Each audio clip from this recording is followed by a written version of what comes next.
We talk a lot about what quantum computers can do, but have you ever stopped to wonder how we actually tell them what to do? Today we're going to pull back the curtain. We're going from a theoretical idea, step by step, all the way to a working quantum circuit. Let's build an algorithm. So that's the big question, right? How do you actually build a quantum algorithm?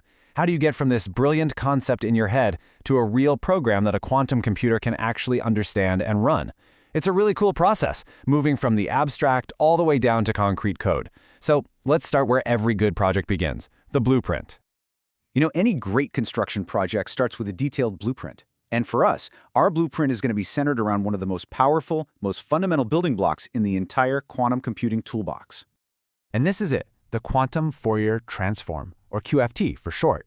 Now I know the name sounds pretty heavy, but what it does is actually incredibly elegant. Think of it like a quantum magnifying glass, one that's specially designed to find repeating patterns or cycles buried deep inside a bunch of data. And it's that exact skill that makes it the powerhouse engine inside huge algorithms like Shor's, the one famous for its potential to crack modern encryption. So what's in our plan? Well, for a simple 3-qubit version, it really boils down to a 3-step process. First, we hit each qubit with something called a Hadamard gate. This is kind of like flipping a quantum coin. It puts each qubit into a superposition, where it's both a 0 and a 1 at the very same time. Second, we do a series of very precise, controlled rotations, where the qubits start influencing each other's phase. This is the real heart of the calculation. And finally, just a quick shuffle. We swap the order of the qubits to get our final output. Simple as that. That's the plan. All right, so we've got our blueprint. The plan is laid out. But a plan on paper is one thing. How do we actually tell a quantum computer to build it? Well, it's time to move from the drawing board to the assembly line, which for us means we've got to write some code. To make this happen, we're going to use a tool called Qiskit. It's an awesome framework that lets us program quantum computers using Python, which is a language a ton of people already know. Basically, Qiskit is our translator. It gives us the commands to turn every single piece of our blueprint, every gate, every rotation, every little swap, into instructions the quantum computer can actually follow. And this is the core idea of quantum programming, really. That super important step from our blueprint, those controlled rotations. It doesn't just stay an abstract idea on a diagram. Nope. It becomes a concrete block of code, a direct command that translates our theory into the machine's language. So let's take a quick peek at the code itself. You don't have to be a programmer to see what's going on here. The command circuit.h, well, that lines up perfectly with the Hadamard gate from step 1 of our plan. And circuit.cp, that's the instruction for those critical controlled rotations from step 2. You see? It's a direct, one-to-one translation from our blueprint right into the code. And to finish our assembly, we just have to handle that final step, reversing the order of the qubits. And, no surprise here, there's a dedicated function for that called swap registers. And just like that, every single piece of our conceptual plan now has a real line of code to match. Our quantum circuit is fully assembled.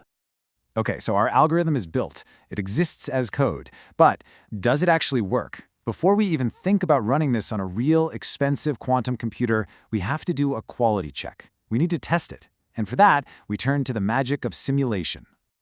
So why simulate first? Honestly, you can think of it just like a flight simulator for a new pilot. It lets us test our circuit in this perfect, idealized world. No errors, no interference, absolutely zero noise. It's really the only way we can be sure that our blueprint and our code are fundamentally correct before we try to run it in the messy, complicated real world. So we run our code in the simulator, and this is what it spits out. It's called a state vector, and it's basically this long list of numbers that perfectly describes the quantum state of our system. And technically, this is the right answer. But I mean, look at it. It's pretty much impossible for a human to just look at this and make any sense of it. We need a picture. We have to visualize it to see what's really happening. And here's what that data actually looks like. When we plot the probability of measuring each possible outcome, we get this, a perfectly uniform result. See how every single bar is the exact same height? This flat distribution is the precise signature we were looking for. It's the visual proof that our blueprint and our code work perfectly. Our quality check? It passed with flying colors. So our code is perfect. It passed the test in a perfect simulated world. But now it's time to talk about the real world. And the real world of today's quantum hardware? Well, that presents a much, much bigger challenge. This right here is probably the biggest challenge in quantum computing today. It's this huge gap between simulation and reality. Our simulated world on the left is a paradise. No errors, flawless communication between qubits, perfect results every time. But the real hardware on the right, it's messy. Qubits are incredibly fragile, their physical connections are limited, and all this environmental noise is constantly trying to wreck the calculation. Our perfect, beautiful code would probably fail instantly in that kind of environment. So, what do? How do you bridge that massive gap? Well, we do it with a really clever engineering trick called circuit optimization. The whole goal here is to take our perfect algorithm and make it leaner and meaner. We redesign it to find shortcuts, to use fewer operations, and to reduce the total time it takes to run. See, the faster it runs, the less time that nasty noise has to corrupt the result. It's all about making our elegant blueprint tough enough to survive in the real world. So there you have it. That's the builder's journey in a nutshell. We started with a theoretical blueprint, that circuit diagram. We translated that blueprint into practical code using Qiskit. Then we tested our code in a perfect simulation just to make sure it was correct. And finally, we saw that the last and maybe most important step is to optimize that perfect code so it can actually survive the harsh reality of today's noisy quantum hardware. And all of this leaves us with a really fascinating question for the future of this whole field. What's going to drive the next huge leap forward?